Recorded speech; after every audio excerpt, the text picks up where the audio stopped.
Doing well. How about you guys? Thank you. Third time's the charm. Hi, Jim. Can you walk us through just the process of how it came about for you to be here in Buffalo? Yeah, it was a very exciting process for me. Had different, varying levels of interest from different teams around the league, and just exciting to kind of work through the opportunities, reach out to people, and ended up on being in Buffalo. So very familiar with the organization, with the people, the fans. That was the biggest sell, knowing how close this team is, really to get into that ultimate goal of playing in the Super Bowl, and having played them the last couple of years, just understanding enough about what this roster is and what I feel like it can be. But it was a wild ride for a couple of weeks, having a lot of conversations, and I'm excited to get to this position right now talking to you guys. What is it about the roster that excites you? I think there is a level of versatility in there that is exciting to think about, and just more excited to get the staff together to really piece it together. There's going to be change. It's been a system that they've played in for a long time, and just the structure of what they've done and how they've done it and why they have done it, it's going to be a change for them, but we're excited as a coaching staff to really be able to create something that is best for their skill sets and fits their personalities. I'm big on flexibility and being able to play to your best players and force offenses to, try to find your issues and to have to deal with their own problems, not always being reactive. Jim, you've been through scheme changes yourself as a player. How do you feel going through that as a player can help you teach these players how to adjust to a scheme change now as a coach? It really shaped what I believe in as a coach. The example I'll give was with Rex Ryan in that scheme. Rex Ryan, Mike Pettin, Jim O'Neill was in the system for 6 years in 4 different places, right? So to see how it morphed from one place to the next, what you kept, what you changed, terminology changes, how the personnel dictates how you really set up the game plan, and overall just the scheme, right, starting in the offseason. So as a player, being able to do that, again, through 4 different phases of my career, that really sparked my interest in coaching, right? That sparked my interest in if I do this, if I get into coaching, this is what it's going to look like, and was able to take that, straight to Wisconsin after I got done playing and be able to implement it. And it was the other exciting piece about talking with Joe Brady is kind of the autonomy he's giving me to get the right people in the building as far as coaches, and let's create a defense that we can all be proud of, and let's create a defense that the NFL doesn't want to play against. Jim, if you could characterize what you believe the defense is, what are the hallmarks that make this defense as good as it's been for you through your career? Yeah, we're going to be an attacking defense up front, in the back end. We're going to attack the football. That's the biggest stat in football is turnovers. So we're going to be aggressive. We're going to fly around. We're going to communicate. We're going to play well together, right? It is team defense, but we're going to cause issues for offense, and we're going to force them to react to us, right? I don't want to counterpunch. We want to be a defense that is constantly evolving and growing throughout a game and throughout a season. Coach, Mookie Hawkins, by the way, for Cincinnati. Thank you. But again, this Bills defense has struggled with getting the quarterback on the ground. How do you plan to maximize that pass rush without sacrificing coverage? Yeah, we're going to be aggressive. We're not going to be reckless, right? There is a right and a wrong way, in my opinion, on how to attack quarterbacks in the NFL, and that it changes a little bit week to week based on their skill set, and you have to play to the strengths of your players, right? We were able to do it a certain way in Denver. That may not be the way that it looks here, right? But you have to affect the quarterback, right? You have to try to change the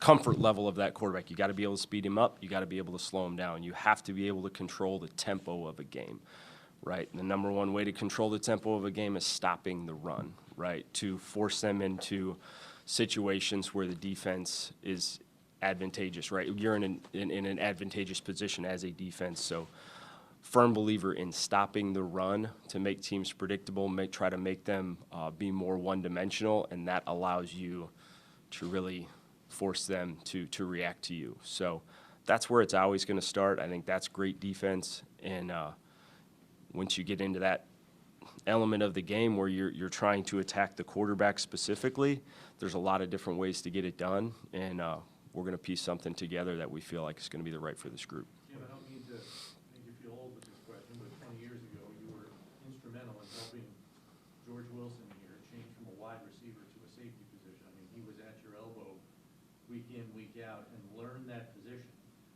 Is that maybe where the seeds of coaching in your head began, or was it even before that? Well, I'm from a huge coaching family, right? That's what I knew. Mom, dad, aunts, uncles, that's what I was kind of raised in. As a player, I was in that kind of mentorship role or kind of coaching position a lot of times, and I loved it.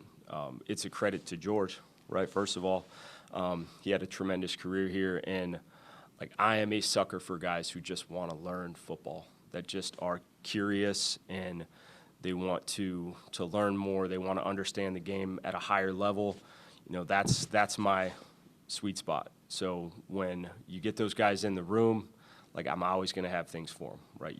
As a coaching staff that we're putting together, we want teachers, we want developers. I think that is one of the biggest misconceptions of the NFL is it is a business. It's, you know what, it can turn that way very fast, right? If you're going to make it transactional with a player, guess what? He's probably going to do the same to you. So we want to get teachers, we want to get developers, we want to get connectors. That's what Joe Brady is, right? You want somebody that can build these relationships to get the trust, to get the buy-in, to get the ownership in everything that you're trying to get accomplished. As a player, you know, I prided myself. I went from team to team a lot, went to a lot of different locker rooms. Like, how can I earn the trust and respect of this group quickly, right? That was always my goal going in. That will be my goal as a coach, and we'll challenge all of our coaches to have that mindset of these guys don't deserve, like, we don't earn their respect, or we don't deserve their respect right away. You got to go earn it, and you got to be consistent in the communication and consistent in how you approach the relationships. And the greatest teams are always going to have that ownership from the locker room, right? If it's coach-driven, you got a chance to be successful. But if it's player-driven, those are always the best teams and the ones that get talked about for a long time. When you think about the Broncos defense, I mean, one of the first things people think about is Patrick Surtain. I know it's early on looking at the personnel here, but when you see Christian Benford, what do you see, and what do you think the possibilities are with him as your number one corner? Yeah, he's a very talented player. He's had opportunities in the past to travel and track number one receivers. It's something that we will consider as we go on. Like, I'm really excited to deep dive into the personnel, into the skill sets to create the best package for him. Not quite there yet. I'd love to give you a little bit deeper answer, but I have a tremendous amount of respect for the way he plays, right? The passion he plays with, the physicality, the energy. He's going to be a big leader for this defense, and we're going to create the scheme around players like that, right? That the known commodities, right? There are guys that you know are going to be a big piece of this, and then there's others that we have to figure out what the right mix of talent and leadership is going to be. But a guy like him who's proven who he is and his value to this roster, like those are the guys that are in our mind when we set this thing up. Jim, when you were growing up, and then when you started playing, coaching, there was a maybe true difference between a 3-4 and a 4-3. We've heard a lot. Since your name has come up and you've been hired, fans are wondering, okay, it's 3-4, 4-3. Can you just speak to the evolution of how all that doesn't have to be just straight, that kind of is a bit, I guess, multiple, and it's a hybrid of sorts? And maybe you can kind of answer that better.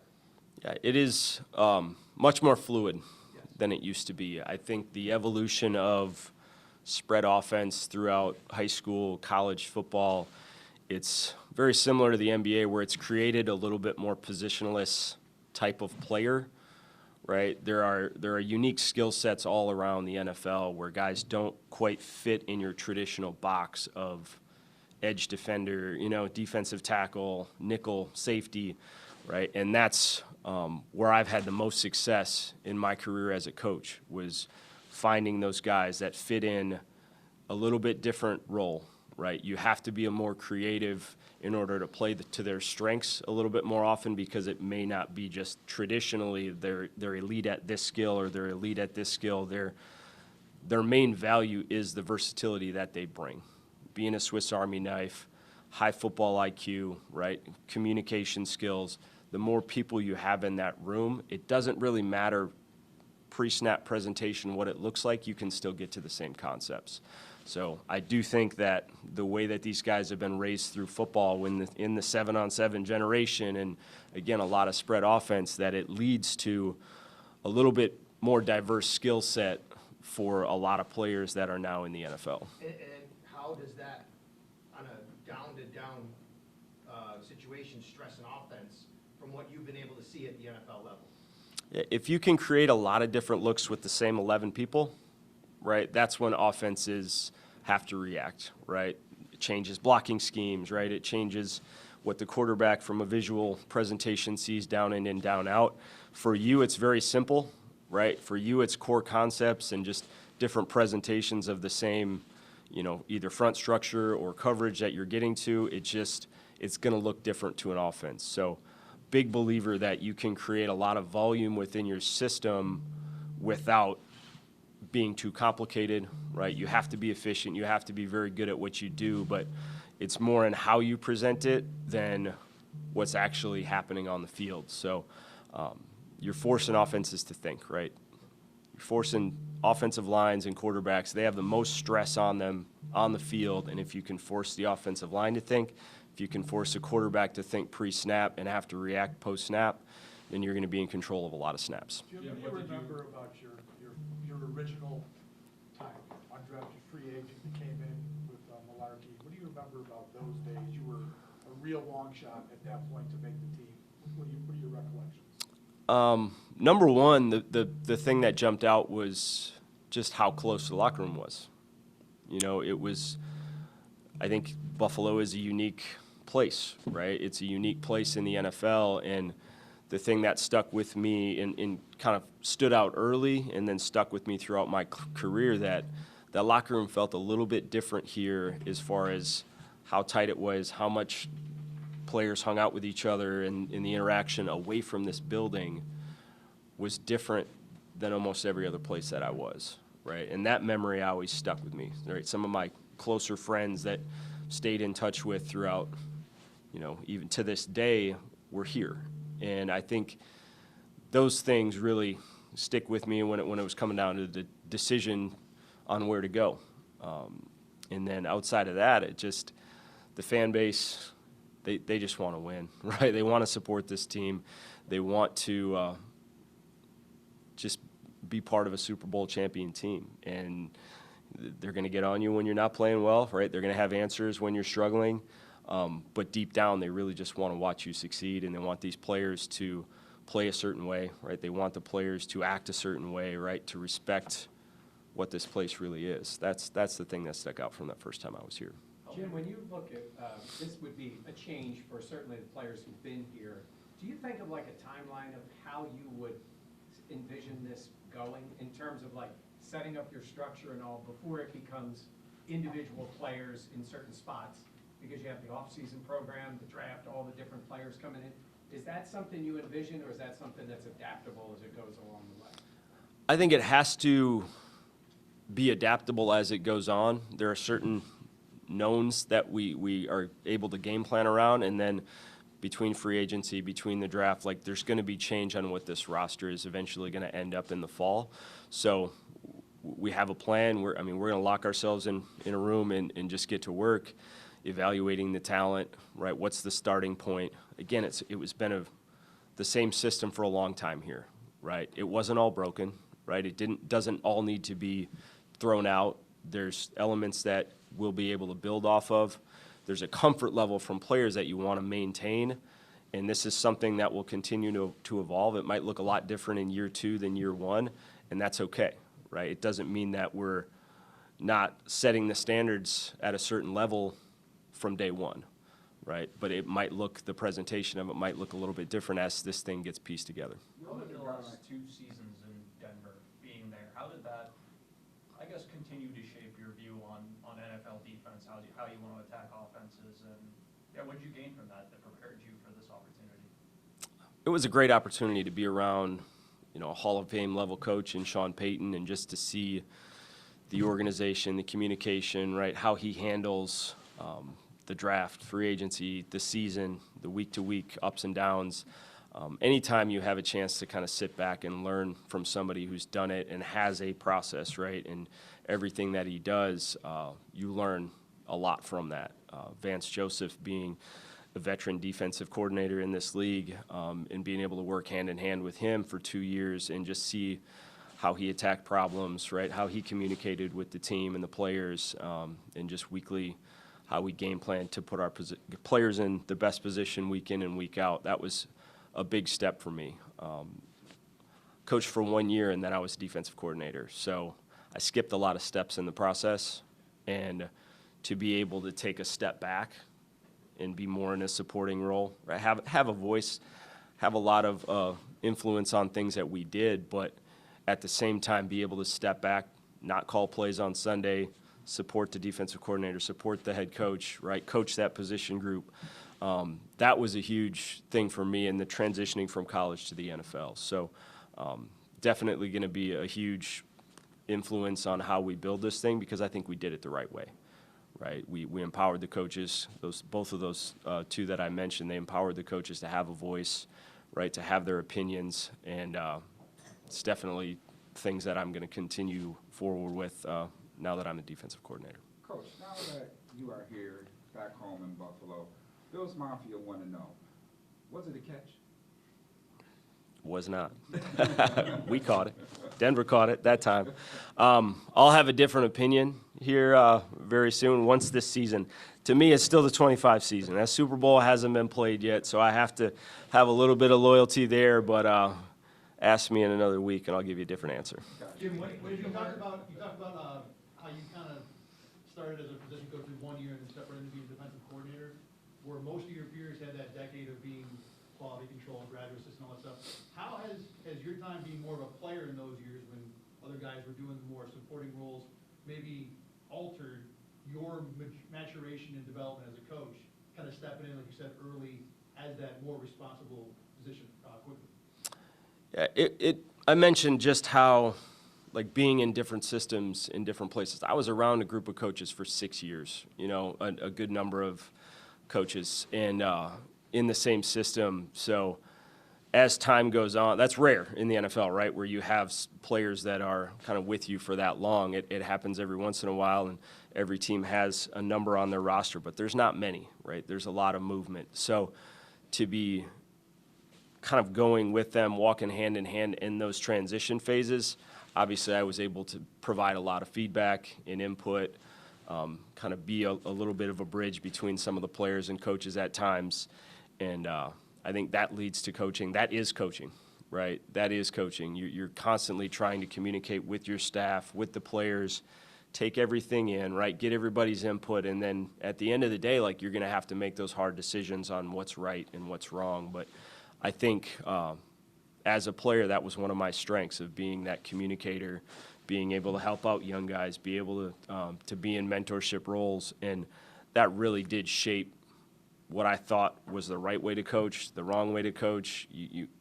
Everyone who's played sports, those core memories of the coach that took you under his wing and really taught you, how to develop, how to mature as a person, all of those things just kind of shape you as a coach. And I knew I wanted to do it a certain way, and the best advice I got was just be genuine, be you, right? Don't try to be anybody else, and people respect that. And I know I have the knowledge. I know I have a background that players gravitate to because I've done it. I've been in their shoes. I'm not going to abuse that, right? And I mentioned already, I'm gonna force them to make me earn their respect. Jim, I'm assuming that safety is a position that you watch from a different lens a little bit. Cole Bishop, when you watch him play, and he kind of ascended throughout this second season of his, what do you see from him? How can you help him get to that next level? Yeah, was a very big fan of Cole coming out of college. And again, the versatility that he has, he's kind of a jack of all trades, right? He's physical. He can play out in space. He can cover.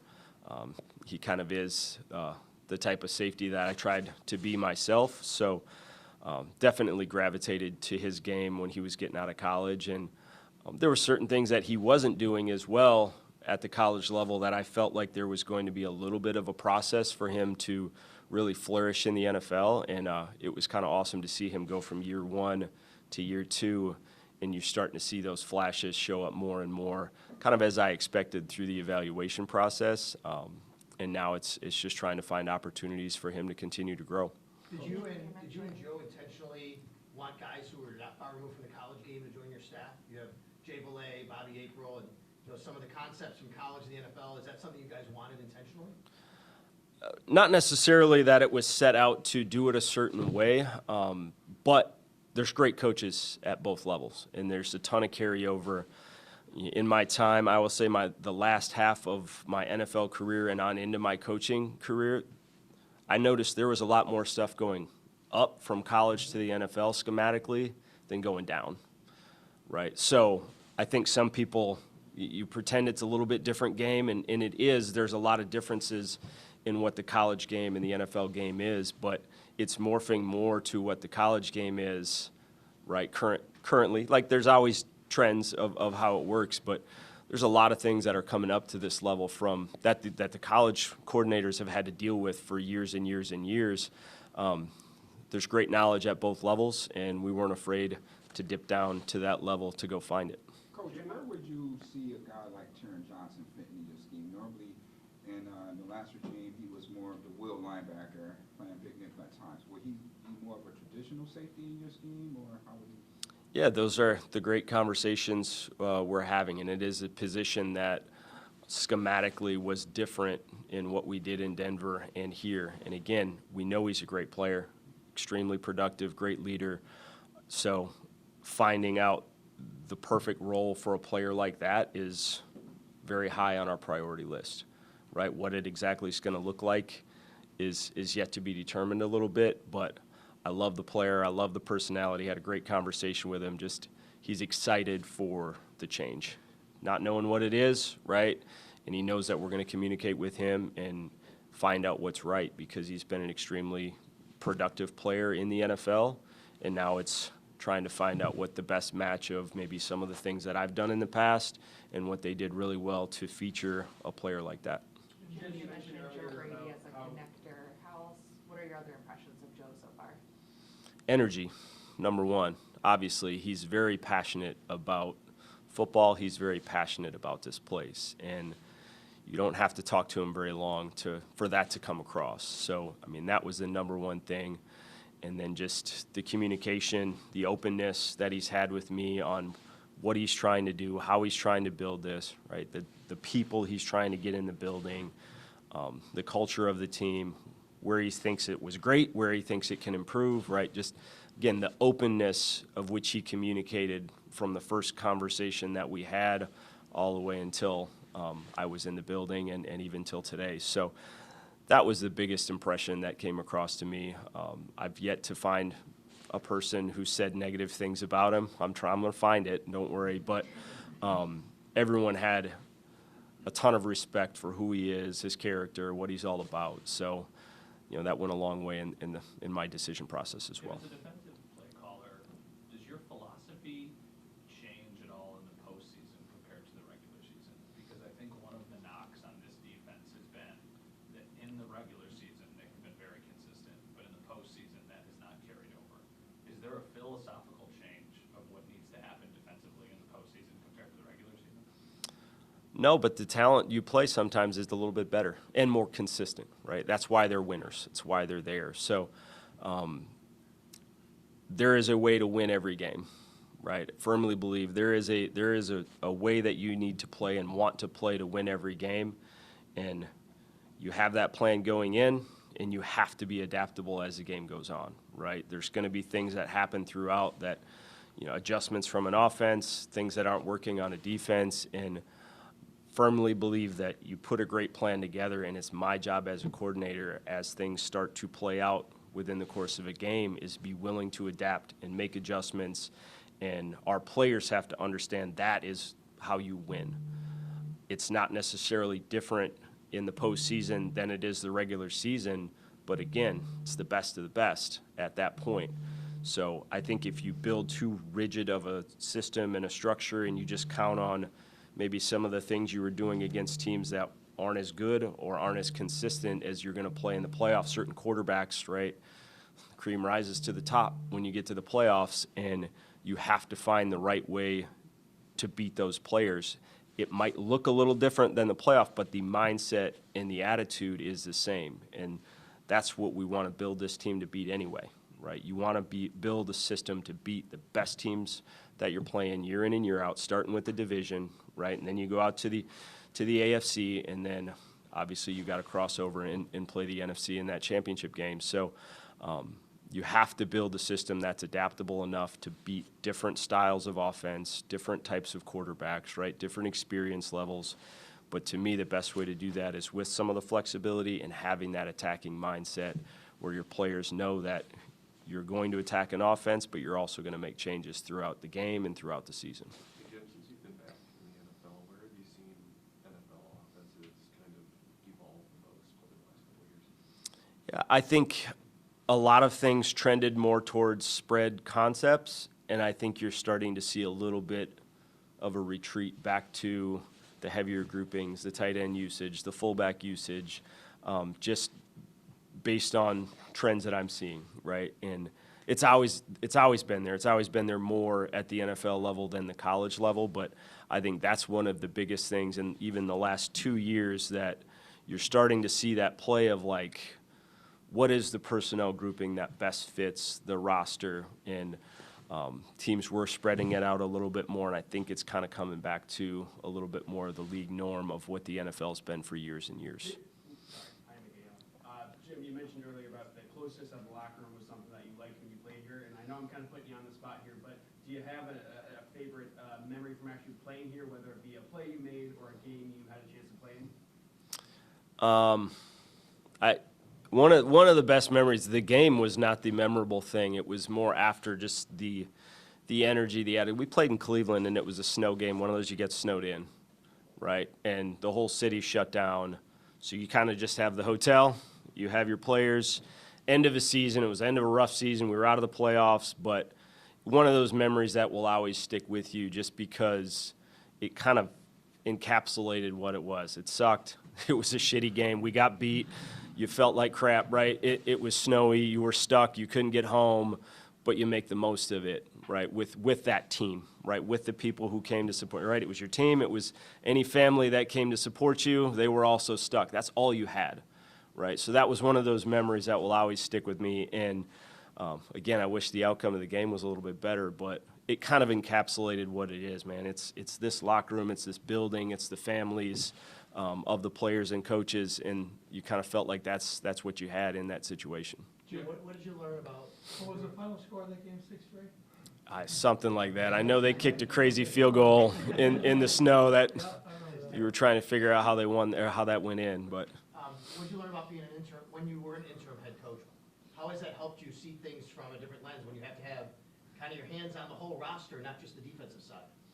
yeah, I think it really taught me to surround yourself with the right people so you can trust, like, this is a vision, this is a communication, and giving people the freedom to go do their job, right?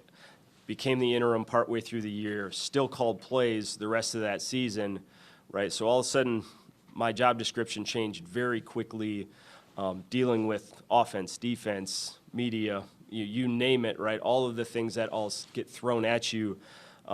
Throughout that process, I learned, like, you can't micromanage this, right? In order to have any type of success and try to kind of throw the brakes on where this thing was going and reset it and move forward, if I tried to micromanage that situation, I would have got buried, right? So, it just reaffirmed, get the right people around you, right? Give them a voice, communicate with them, give them the vision and the plan, and then let them go work for you. And that was probably the number one thing I learned going through that. And obviously you're dealing with there was a lot of frustration, there was a lot of anger, there was a lot of emotion, right, when that decision is made. So not only are you trying to just go win football games, but you're trying to deal with a lot of the just a lot of energy being wasted on things that were kind of out of players' control and even the team's control. With all the familiarity, right, when did it really hit you that you was back here? You know, when did it really sink in that, you know, this place is contagious for you, obviously, this is your third stint, so like, when did it really hit you? To me, it was when wheels hit the ground at the airport, right? And you're like, okay, I remember this place, and you start driving here, and you get into the building. You know, a lot of this building was different. I think it got updated in 2014, 2015, right? It was right after I left this last time, so there was a number of faces that I recognized. The energy you recognized, right? See the stadium, and like, I know this place. I didn't know the one across the street. Now I'm excited to get in there, but that's when it really hit, is when you get here and you start driving around. Like, I know this place. Like, this is not something that I got to come in and try to figure out how to navigate the fan base, how to navigate the city, and what the city really wants this team to look like. You know, that's not a question mark. So that was kind of the cool thing when you got in here, and it's still early. I've managed to find my way to my desk every time. I take different ways to get there, sometimes because I get lost. So it's still early in the process, but having that familiarity with this place is definitely huge. I know Jim, we you talk talked about about getting to know Joe, but have you gotten to know Brandon a little bit and like started to have conversations with him about what kind of personnel and what you're looking for in your defense? Yeah, I was very fortunate yesterday to have a lot of big conversations with the scouting staff and with Brandon, and just kind of what my vision is and how I think we're going to be there. And again, the difficult transition is going to be, it was kind of looked through one lens for quite a while, right? So trying to, again, communicate as clearly as I could of the things that I look for, the things that I value, the things that are kind of no-goes for me. Like, I had a really good opportunity yesterday to just kind of throw a lot of things out there and get questions and try to bounce it as many places as we could, just to create as much clarity for that scouting staff, because obviously back's against the wall a little bit. It's coming sooner than later as far as the combine and the draft. So that was awesome. It was the most fun I've had since I got here, right, in this short period of time. But it's just to try to get the vision out there, to allow them to do their job to the best of their ability.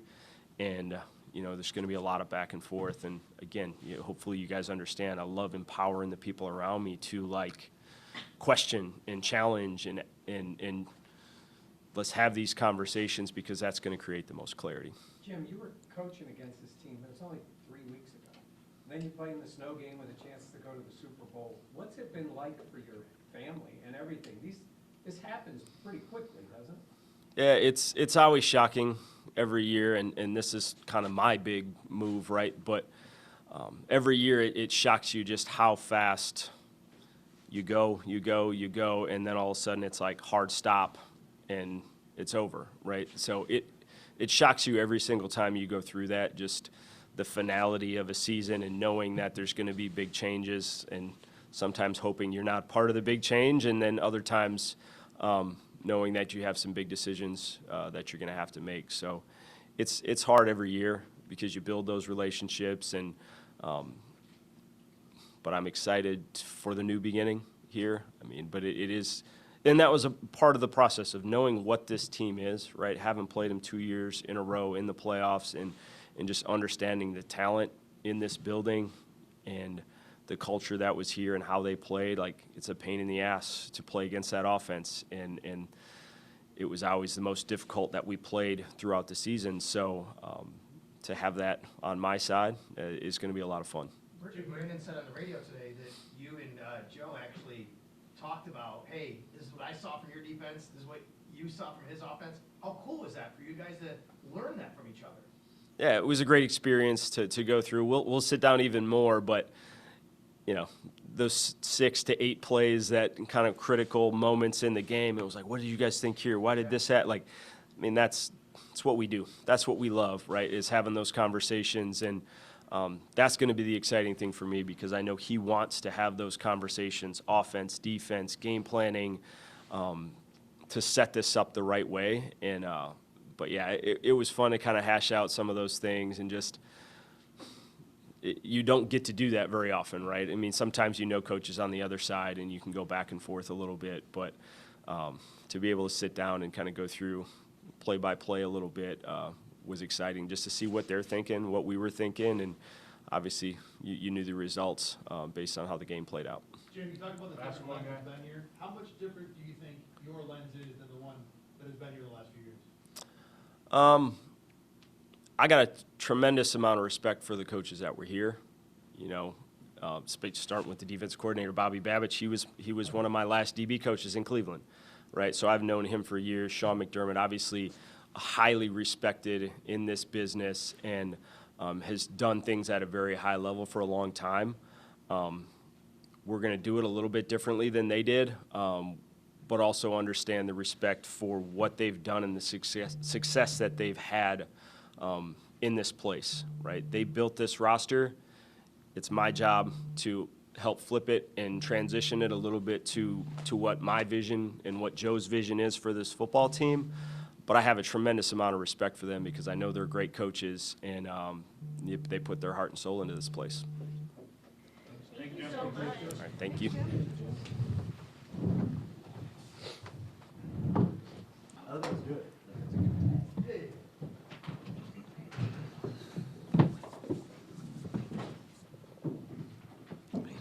Good, how are you?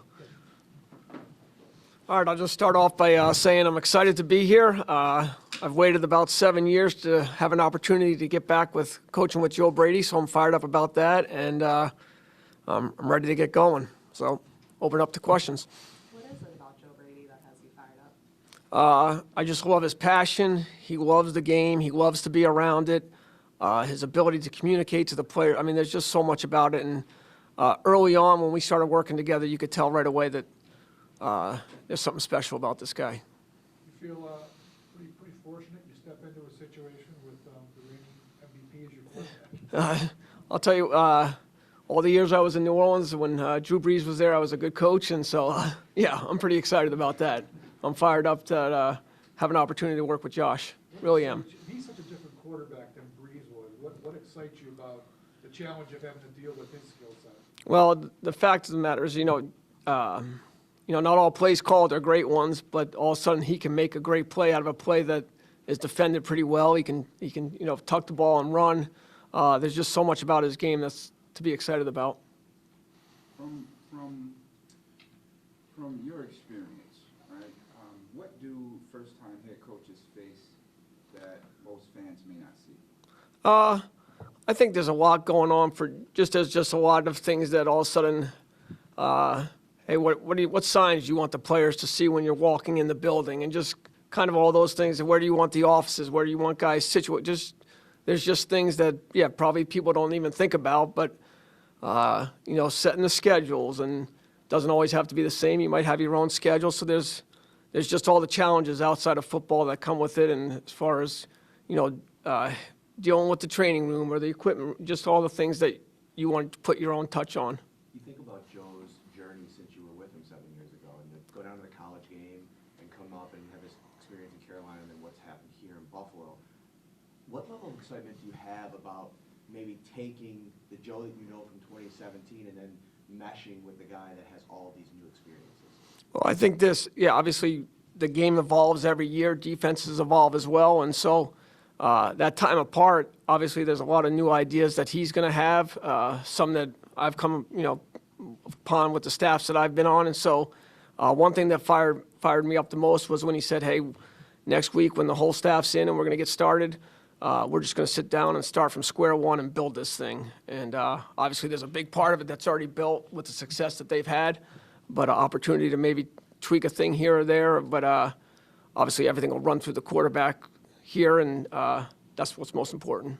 When Joe's going to call plays, I mean, Yes. that's been a big thing in saying, what's your role in that? Because I think a lot of times maybe there's a thought that it's autonomous, it's the one guy calling the plays. What's your role? What are the other coaches' Well, I think the main role for him is, I did this a lot of years with Sean Payton, where he was the play caller for the majority of the years. But I think the main thing is when you talk about things that might come up with the head coach that he's got to deal with and he's not able to be in the room, that the message that he wants portrayed, whether it's to the coaching staff, the team, whoever, that I'm portraying the exact same message that he would want the players to hear. Maybe how are we running this route? How are we blocking this scheme? But he wants to make sure that the communication is as if he was in the room saying it. Pete, what makes for a good wide receiver in your eyes? I think that there's got to be some multiple guys, and like each receiver might have a different, let's just call it a different route tree or a different thing that they bring to the table. So each receiver is not going to be great at every route. Maybe this receiver's great in the slot, and he can do some of those things. But I think the important thing for the room is when you have the room is your ability as a coaching staff is to make sure you're putting those guys in those spots where they can have success, and you're not asking them to do things that maybe aren't their specialty. But, you're always looking for, in an ideal world, you're always looking for size, speed. But I think that, when you come across with the whole group, it's really saying, okay, who fits our scheme, and, how do those players fit our scheme? When Joe left New Orleans, he hadn't called a play yet. Curious what your advice was when he went to LSU and what you thought of just the evolution you've seen from him as he's ascended, become a play caller. He's been doing this now for several years. I'll give you a couple stories. So early in our time in New Orleans, we interviewed him. And when we interviewed him, we kind of knew right away he needs to be in the quarterback room. Just hearing him talk, the way he communicated, could paint a clear picture. And so early in his time in the QB room, whether Sean Payton was talking, Drew Brees was talking, whoever was talking, he had his head down and he was writing notes. And then eventually, maybe Sean might ask him a question, and you'd hear the answer, and you'd be like, oh. And so then the questions became more and more, and because he could create, he had knowledge of the game, and he could create such a good picture of with his communication. And then that first off season in New Orleans, I got a call from Ed Orgeron. He says, hey, will you come down and speak to our staff? And I want you to speak about red zone. I said, yeah, sure, I'll come. And he said, hey, can you bring a pro personnel guy that can talk about like how you guys evaluate talent and like what you're looking for? And do you have anybody in there that can talk about RPOs? And I was like, well, we got a young guy, because it wasn't something that we were doing in New Orleans at the time. And we went down to LSU. I did my little bit with the offensive staff. The pro personnel guy did his thing, and then all of a sudden it was his turn to talk. And when I tell you the whole building was in there, and I was kind of like, oh, we were just the opening act for this guy, for this rock star. And I'm telling you, I started taking notes, just listening to him talk, and just, you knew early on that this guy was going to be pretty good. Coach, you were very instrumental in Alvin Kamara's development, right? You got a star running back here in James Cook. How would you help him evolve into that type of back? Well, I think he's probably already proven that he's done some of those things, right?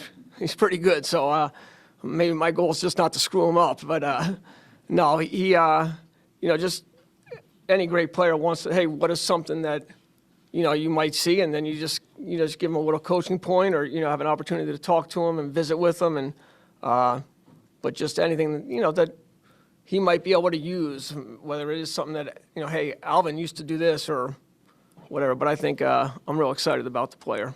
You think about Alvin, and he was such a big part of the run game, but also the pass game. How do you go about getting somebody who has that skill set? When they drafted James, they talked a lot about his ability in the passing game.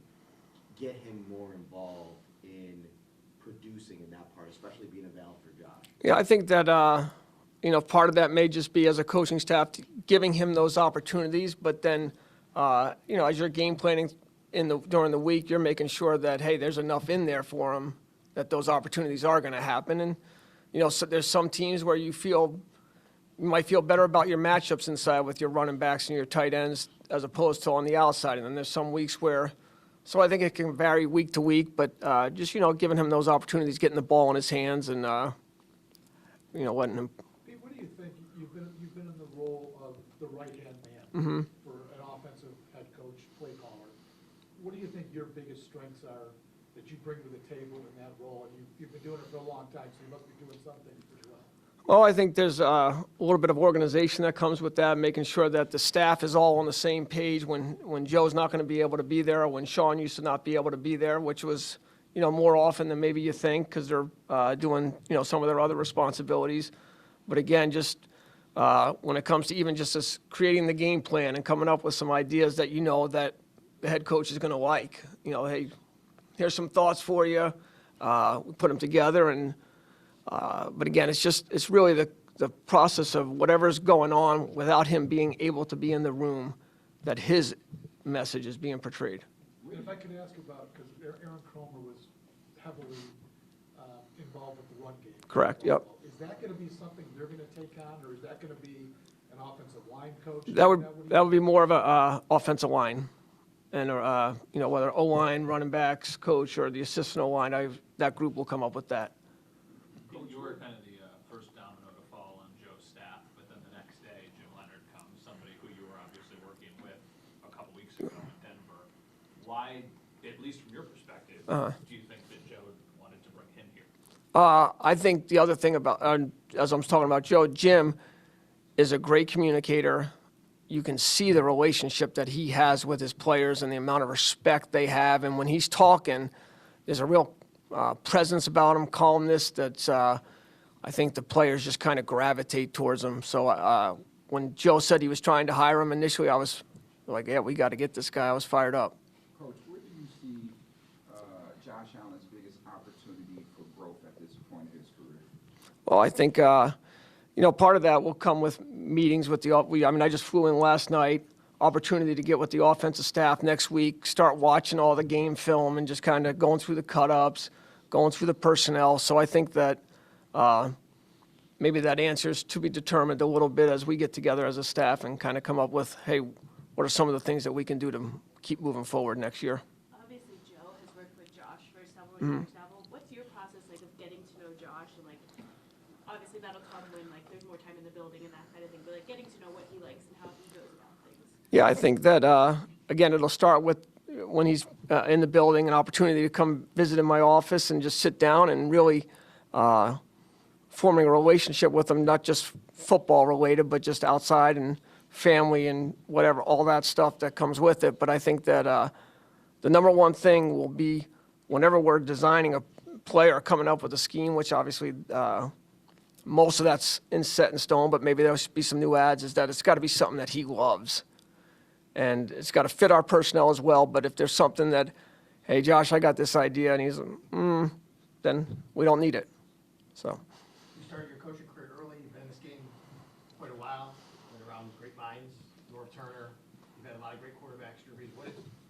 How much has the game evolved from the offensive side when you really started off late 90s, early 2000s to now? How different is it today to really kind of see that happen? Yeah, I think it tremendously. I think the game has evolved. I think it evolves every year. I think the defenses are one of the things that have made the offenses evolve. One of the things that I always think about early in my career is when you were preparing for maybe a defense, it'd be like, oh, they play A or B. And now it's like, well, they play A 22% of the time, B 19, and now all of a sudden, so you're having to design some plays that are a little bit, let's just call it more catch-all than maybe being able to actually target the defense, because the defenses have evolved as well.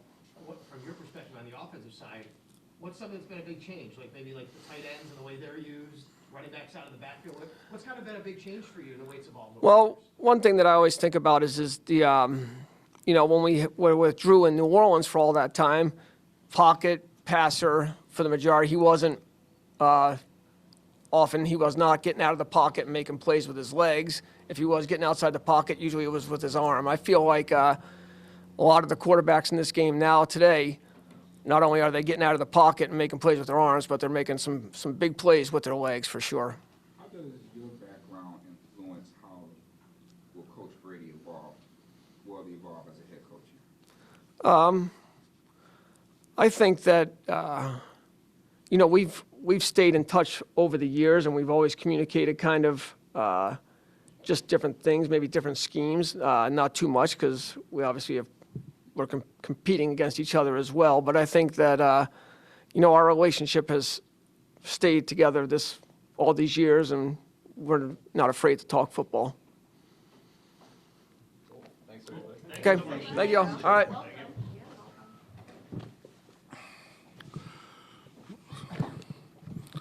Go ahead, guys. Just like, what was the process like coming here, like interviews, and what made you want to come to Buffalo? Yeah, I mean, my first point of contact was Brandon Bean. I've got a pass with him 15, 16 years ago, and then got involved with Joe and more of a phone and, that kind of communication, and, kind of got going from there, and just initial conversations on kind of how things went, what was my role in Arizona, day-to-day basis, kind of what their vision was for here, and still kind of working some of those things out. But excited to come to Buffalo because it's a good organization, good quarterback, and pretty vast history on special teams. You think about last year and everything that went into the new kickoff rules, and by the end of it, the Bills ended up with an all-pro kick returner in Ray Davis. From afar, what have you seen from him, and what's your level of excitement to get to live with him? Yeah, and this would go with a lot of players. I'm really basing some of those opinions off of cross tape. It's not really an evaluation. We played Houston like 3 or 4 weeks after he scored against them. Obviously saw that play, great individual effort. Just haven't been able to dive kind of into those things, but a lot of production, and that comes from the returner, and it comes from the guys blocking for him. What are some of the standards that you were trying to implement to raise the floor immediately here? The standards? Well, ball security, number one. That's always what we talk about in the return game. We try to play penalty-free as much as we can. Again, I haven't watched any tape since I've been here, so it's hard for me to say, evaluation on some of the things that happened a year ago, but those two things are primary things for us. We try to be a good tackling team and really emphasize fundamentals. You made a career out of doing this, obviously, but how difficult is it year after year after year when you're dealing with, the roster decisions that have to be made to put guys on special teams? Sure. Survive a long time. Yeah, it's the nature of the business. It's the nature of the beast. I mean, every roster attrition is real in the NFL, whether it's through injury or just, need more of this and less of that. So decisions get made, a lot of contingency plans. You got to be ready for that, throughout the week, and you got to be ready for that on game day. And just trying to have as many answers as you can. Kind of related to that, it sounds like there could be a good amount of turnover on this roster just as, new coaches figure out what they like. What's your role usually like in voicing, like how involved do you get, like, oh, this guy's really important to me, or what will that be like doing it with a new team maybe? The answer is I don't know just yet. We haven't gotten into that part of it. In the past, you try to have a really good understanding of what's here, what's on your roster before you kind of start looking for certain things. I'm sure that there'll be areas of emphasis. Defense is probably going to be a little different, I would imagine. Offense with the same play caller involved, maybe not quite as different, but I don't even know contractually kind of where guys are at, free agency and stuff. So I just try to be accurate with the things that we feel like are important and the skill sets that we see on tape. Coach, do you want to be called Jeff or Jeffrey? I don't have a Jeffrey on my birth certificate or anything, so it's just Jeff. Mm-hmm. But my grandmother used to call me Jeffrey for some reason. What is your relationship? What has it been? Any point of contact with Joe Brady? Still developing that. I mean, we've talked extensively. We talked this morning about a couple things, just kind of off-season type ideas, things that I've been involved in as they're putting together kind of the daily stuff or like what the objectives are for this week, for next week. This week has kind of been about getting life settled. Like we just got off of planes and trying to figure out where we're going to live and shipping stuff and like that kind of stuff. A lot of guys supposed to be here on Monday and trying to hit the ground running on that. The answer to your question is it's still ongoing, and we're still kind of getting to know each other. Just him learning my strengths and the things that I think I can help with outside of special teams. I think this is organization number 6, year 23 in the league. So I've seen a few things that if those things come up, hopefully I've got an opinion that might help. Coach, your experience, like you said, 23 years in the league. During COVID, you were able to be a head coach. Yeah. You know, what did you learn from that moment that helped you along the way? That I'm 1-0 in that situation. Yeah, I mean, it was really late. I remember I'm about to walk out of the office on Friday, and Cliff came up and said he tested positive, and said I'll kind of be in touch on how things are going. And I kind of handled game day, and VJ handled the meeting, Vance Joseph. So it was cool, but we had a really good offense that game or that season. The guy who was calling it for that game was Spencer Whipple, and I think my quote was something like, "You're not driving a Volkswagen, like this is a Ferrari this year, so just let it rip." But we played well that game. I can't tell you that I had anything to do with it. I was trying to, control my area, but it was a fun experience. Jeff, what did you just loosely know about the organization? When you made your first comments, you said, hey, good organization, good quarterback. You guys were up here last year, I believe, to start the season, so you played against 24, yep. What's the outside perception? And why was it an attractive job? A ton of really good people, and not just within the organization, just within the area. I have worked with a lot of people who have been here, and I've yet to find somebody who said they didn't like living here. I mean, I'm like 30, 40 deep over the years. So I think that speaks to something. Obviously, there's been different people in charge, different, head coaches, different whatever. But I think that speaks to the area. And, from an organizational standpoint, like there's a lot of games that got won. And there's a change that happened. I can't, compare anything from one regime to the other to the one, 15 years ago or whatever. But I would say it's a pretty good perception on the outside. You said that Brandon reached out to you. Like, what has been your relationship with Brandon since you guys were both? Yeah, I mean, it was basically, just the initial part of when a transition happens, and I was not under contract in Arizona. So you're kind of reaching out to different people who were done playing, right? Like the guys who didn't make the playoffs or whatever, and just, letting them know, hey, if you hear anything, let me know. And then the transition here happened. And so that was kind of, just the first part of stuff. And then as they get into hiring people and things like that, it kind of goes a step further, when there's an opening. I'm sorry, the second part of your question was. Have you stayed in touch with Brandon over the years? Yeah, I mean, when you have people in decision-making roles around the league that I've had a couple of texts from GMs or head coaches around the league in the last 2 days on guys I worked with in Arizona. And, like, those conversations will happen with Brandon and other people throughout the years. Matt Prater, it was a guy that I obviously had familiarity with. When that came up, just kind of what's he like or whatever. Guys that they signed in free agency who have been kind of a thorn in my side at different stops, like thanks for taking that guy out of the division. There's just conversations like that. So you catch up with people at the combine and pregame. If you play against each other, that's kind of how it goes. You've worked with a few first-year head coaches recently in particular. Mm-hmm. What advice do you give to those guys who are stepping into that role? Be yourself. I mean, I've been around guys who changed, and I didn't know they changed because I hadn't worked for them, right? And then a couple years down the road, you see them in a different light. It's like, man, that would have really helped you, if they'd have seen that side of your personality. So to me, that's the biggest thing. You've been a special teams coach really your whole run. Did you fall into that? Did you embrace that in the beginning? Did you think you would always be staying with special teams? How did that work out for you? Yeah, I've been asked that a little bit. No, it wasn't something I always aspired to be. Yes, I kind of just fell into it. A guy I worked with at the University of Arizona when I was a graduate assistant had been the special teams coach for the Giants. Guy's name was Larry McDuff, and he came to Arizona and left to become the teams coach at San Francisco. And at the time, that was kind of when special teams coaches started to have assistants. About a third of the league had them, a third of the league didn't, and a third of the league had a guy who was like defense/special teams or offense/. So he was able to bring me with him, and I know that's my best fit. I mean, from a daily work schedule, the impact you can have on the roster, it's something it fits my brain. Reed Ferguson once told me if you could punt and catch here, you can do it anywhere pretty much. Yeah. In the NFL because of the weather. New stadium coming too. You've been in Arizona.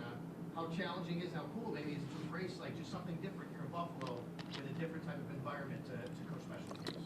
Yeah, really just found out about the way the stadium's built within the last week. I mean, that wasn't something that I kind of had my eye on, so you guys probably know that more than I do.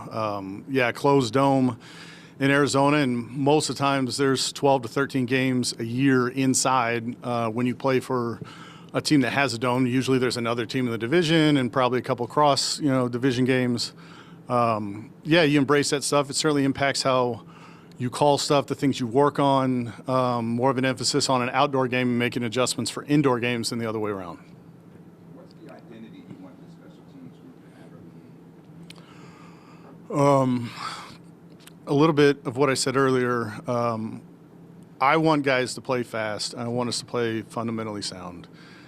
I want, if a guy ran 4.5 at the combine, I want him to play like that. I think at times we're all guilty of, as coaches, we try and overload players with information and it slows them down. And if you can play fast, you're usually doing the right things. Avoiding negative plays, whether it's penalties or ball security, we try and play penalty free and have 100% ball security. And if you're playing fast, you're playing with energy, and you're not hurting yourself, usually that's going to get good results. Jeff, you said this is a role that fits you. Why do you think that?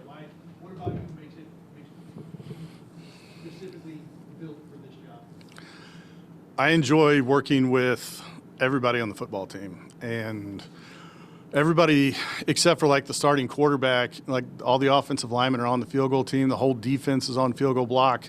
In addition to all the core players, sometimes the starting wideouts aren't involved in those things, but they're generally speaking going to be on the hands team somewhere in a role there. So, and the quarterback, you've got to be able to work with those guys in the situational things that I've been involved with as well. So like that part of it, I enjoy.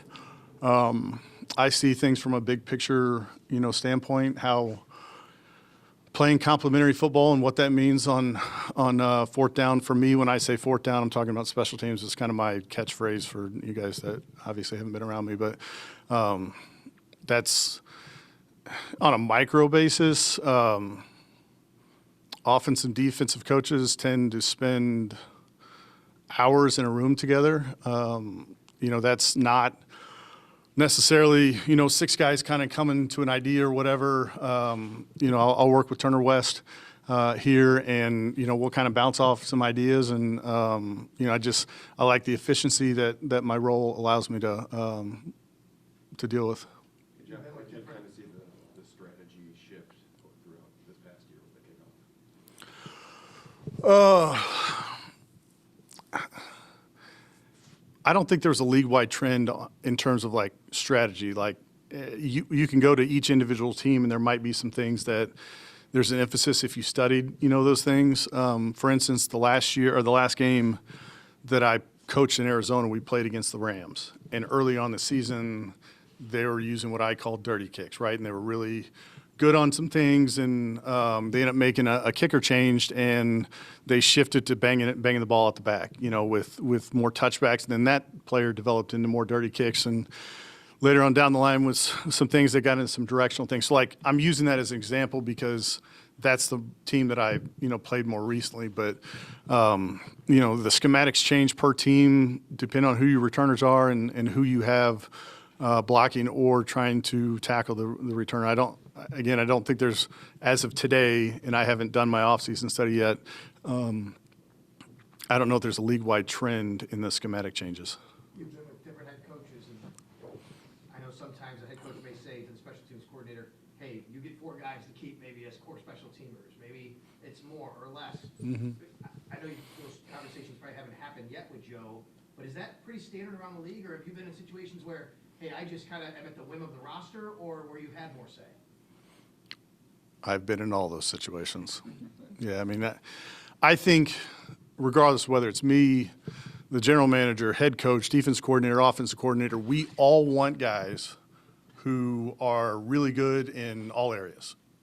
Position coaches like them, special teams coaches like them, coordinator likes them, head coach likes them, GM likes them. Hopefully they're young, right? So you have that guy for a long time.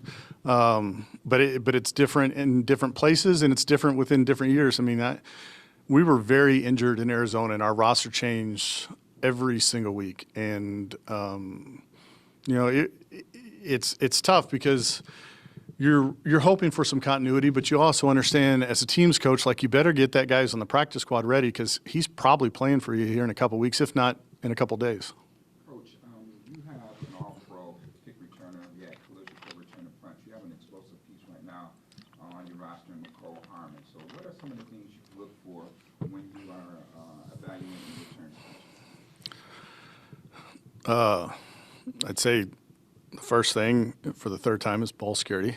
But ball security, decision-making, I think, are things that play into any returner's role. What is their skill set?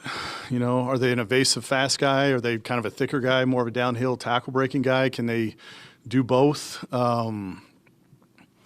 Is there a return history? The guy have experience? They come from everywhere, and there's guys that return in the NFL who never did it in college. The better college players probably don't play a whole lot of special teams. That's kind of the nature of the way the world works right now, especially with the way that the transfer portal and all that stuff. Like, it used to be a guy's developing, so you get to see him do it maybe his freshman, sophomore year, and then junior, senior, not so much. But there's a lot of different ways you can find good players, and schematically, I think our jobs as coaches try to put them in the best situation we can. Okay. Good. Thank you, guys. Yeah.